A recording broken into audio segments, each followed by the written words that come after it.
Selamat pagi, salam jumpa kembali. Salam budi luhur. Adik-adik, kembali bersama saya Pak Eka. Kita akan kembali untuk melanjutkan perkuliahan kita yang minggu ini memasuki perkuliahan ke-8 ya. Minggu lalu kita sudah belajar yang namanya bagaimana perilaku konsumen dari faktor psikologi, berarti internalnya ya. Kemudian nanti kita juga akan memasuki bagaimana perilaku konsumen karena faktor eksternalnya. Tapi nanti akan jauh lebih enak lagi kalau nanti akan saya tampilkan dalam bentuk kurva atau dalam bentuk grafis ya. Jauh lebih mudah kita memahaminya. Baik, seperti yang sudah tampil di layar Anda sekalian, adik-adik sekalian, kali ini kita akan coba memasuki market analysis. Analisa pasar. Analisa pasar itu sama saja kita ingin mengetahui apa sebenarnya menjadi perilaku konsumen ya, sehingga produk yang kita tawarkan, jasa juga yang kita tawarkan bisa mendapat hati, mendapatkan nilai plus, bahkan standing applause bagi konsumen kita. Yang pertama, kita harus mengetahui siapa konsumen kita. Yaitu tadi seperti yang sudah pernah Bapak jelaskan, ketahuilah apa menjadi kebutuhan dia. Kita juga harus mengetahui apa menjadi keinginan dia, sehingga kita bisa mengetahui perilaku dia. Nah, lantas menjadi perhatian kita adalah, Pak, apa sih beda antara need and desires? Bahkan selain desires, ya, desires itu keinginan, itu ada juga yang menyebutkan kalau di buku Philip Kotler itu mengatakan adalah wants, customer wants. Itu beda, jelas beda. Need, kebutuhan adalah kebutuhan dasar yang diinginkan oleh konsumen. Jadi sini produk yang diinginkan konsumen adalah dasar-dasar yang memang menjadi kebutuhan primer dia. Termasuk bukan saja produk, jasa. Contoh, kita ambil contoh. Kita juga bisa memasarkan secara digital, secara online. Misalnya saja kita ingin menjual nasi uduk sebagai sarapan daripada konsumen. Nasi uduk yang sederhana, dengan lauk yang sederhana, tidak neko-neko, hingga nanti berdampak kepada apa yang kita sebut dengan harga yang murah meriah. Tapi disenangi oleh masyarakat kita, disenangi oleh calon konsumen kita. Cara pemasarannya jika di luar itu masih hujan, kita bisa mengantarkannya dengan melalui pengiriman secara online, bahkan bisa membayarnya secara COD ya. Nah, ini kebutuhan. Begitu pula dengan namanya jasa. Jasa apa sebenarnya yang sangat secara pokok itu dibutuhkan oleh si konsumen. Contohnya laki-laki seperti saya ya. Juga konsumen lain yang laki-laki. Nah, namanya laki-laki itu biasanya kepingin rambut itu rapi, tidak gondrong ya. Kalau gondrong berarti adalah cewek atau perempuan, gitu ya. Nah, apa yang dilakukan? Ya paling lama biasanya sebulan sekali mereka ingin pangkas rambut, dan jasa tersebut bisa kita lakukan, kita promosikan mungkin melalui sosial media, melalui WhatsApp, melalui SMS singkat, melalui BlackBerry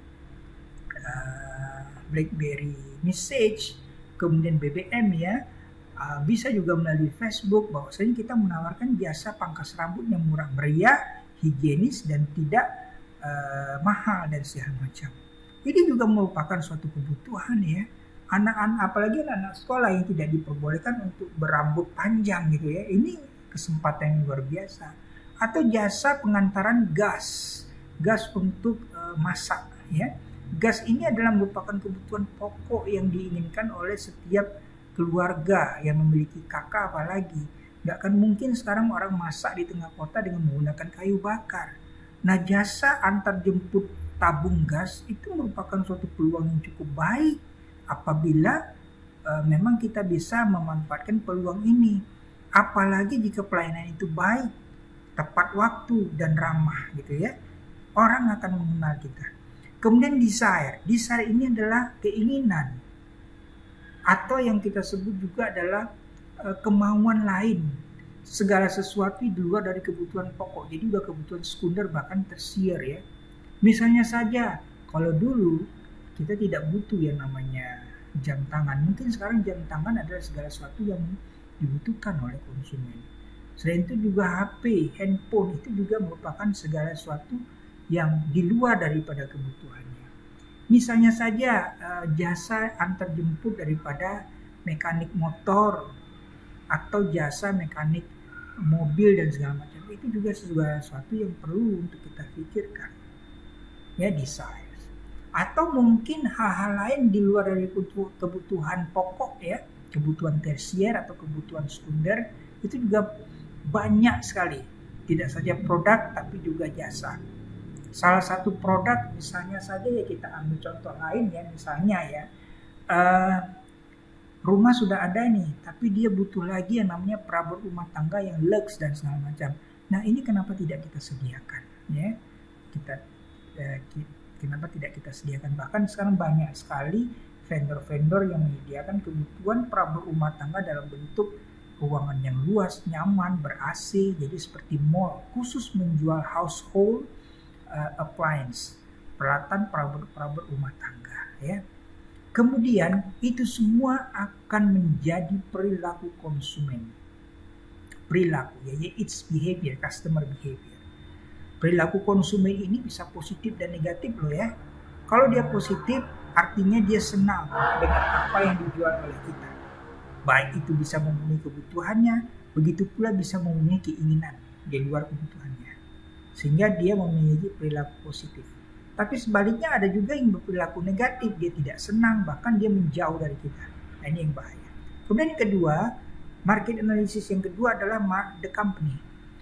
Company itu adalah perusahaan. Kemampuan kita itu di mana? Kemampuan bisa dalam bentuk keuangan, yaitu kemampuan manajer, kemampuan dalam memimpin dari segala hal gitu ya, kemampuan dalam berkomunikasi dengan bawahan, kemampuan kita dalam mengatur sistem di dalam organisasi, itu managerial skill, kemampuan komunikasi ya, kemampuan dalam menjelaskan teknik-teknik menjalankan organisasi, itu juga merupakan managerial skill. Jadi ada 3 ya, seperti technical skill, communication skill, leadership skill, itu juga termasuk ya.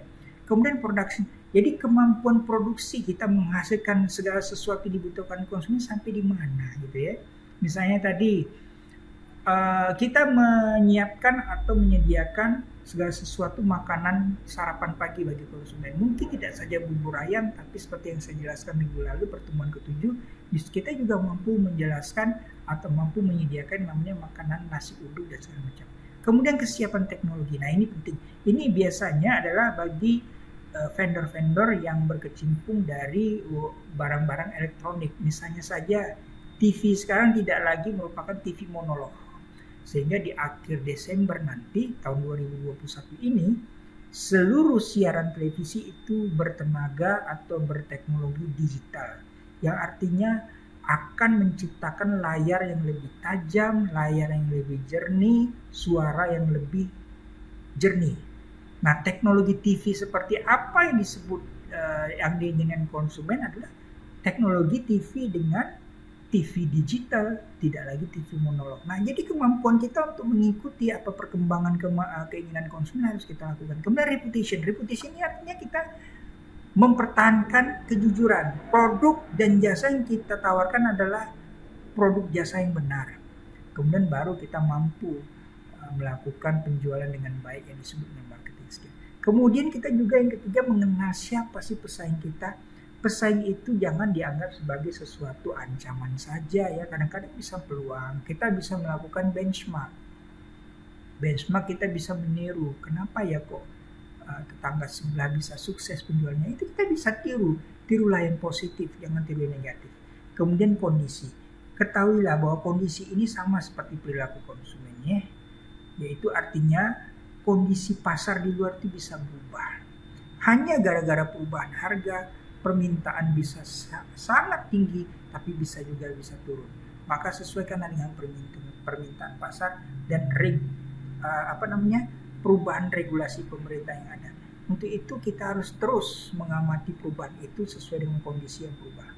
Baik adik-adik, karena waktu yang cukup pendek, terima kasih atas perhatiannya. Selamat belajar dan salam budi luhur. Terima kasih.